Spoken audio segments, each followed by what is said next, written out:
நோய்வாய்ப்பட்ட திருநாய்களை கருணை கொலை செய்ய அனுமதி வழங்கியிருக்கிறது அரசு. மோசமாக காயமடைந்து நோய்வாய்ப்பட்ட திருநாய்களை கருணை கொலை செய்ய தமிழ்நாடு அரசு அனுமதி வழங்கியிருப்பதோடு கால்நடை துறையும் அது தொடர்பாக அரசாணை வெளியிட்டிருக்கிறது. விவரங்களோடு இணைகிறார் எமது செய்தியாளர் கண்ணன். அண்மை காலமாகவே இந்த திருநாய்களினுடைய விவகாரம் தமிழ்நாடு முழுக்க பேசப்பட்டு வரதை பார்க்கிறோம். நோய்வாய்ப்பட்ட திருநாய்களை கருணை கொலை செய்ய அரசு அனுமதி வழங்கி இருக்கிறது. கருணை கொலை செய்யப்படும் நாய்கள் குறித்தும் விவரங்கள் தெரிவிக்கப்பட இருக்கிறது.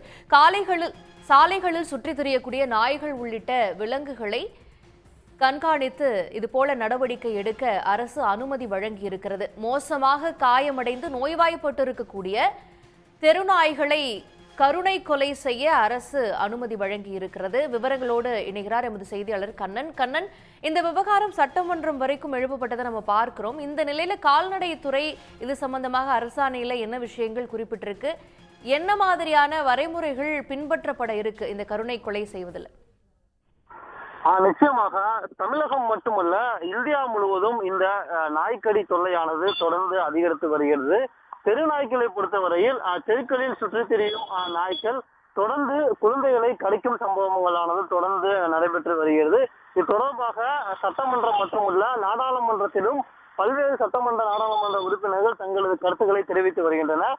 இந்நிலையில் மோசமாக காயமடைந்து நோய்வாய்ப்பட்டு தெருவில் சுற்றி வரும் நாய்களை கருணை கொலை செய்ய தமிழ்நாடு அரசு அனுமதி அளித்துள்ளது. குறிப்பாக கூற வேண்டும் என்றால் இதற்கான வழிகாட்டு நெறிமுறைகளையும் தமிழ்நாடு அரசானது வெளியிட்டுள்ளது.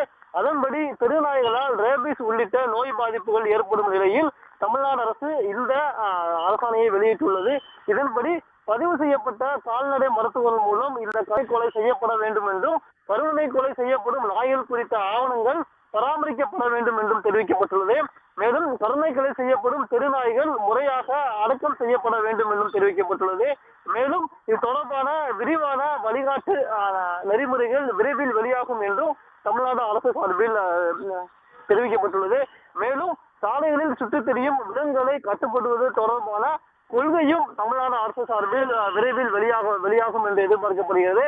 இந்த ஒரு மிக முக்கிய நடவடிக்கையின் மூலம் திருநாய்கள் மூலம் மனிதர்களுக்கு ஏற்படும் பாதிப்பு விரைவில் குறையும் என்றும் தமிழ்நாடு அரசு அதிகாரிகள் நம்பிக்கை தெரிவித்துள்ளனர். விவரங்களுக்கு நன்றி கண்ணன். உடனுக்குடன் செய்திகளை தெரிந்து கொள்ள சன் நியூஸ் பெல் ஐகானை கிளிக் பண்ணுங்க.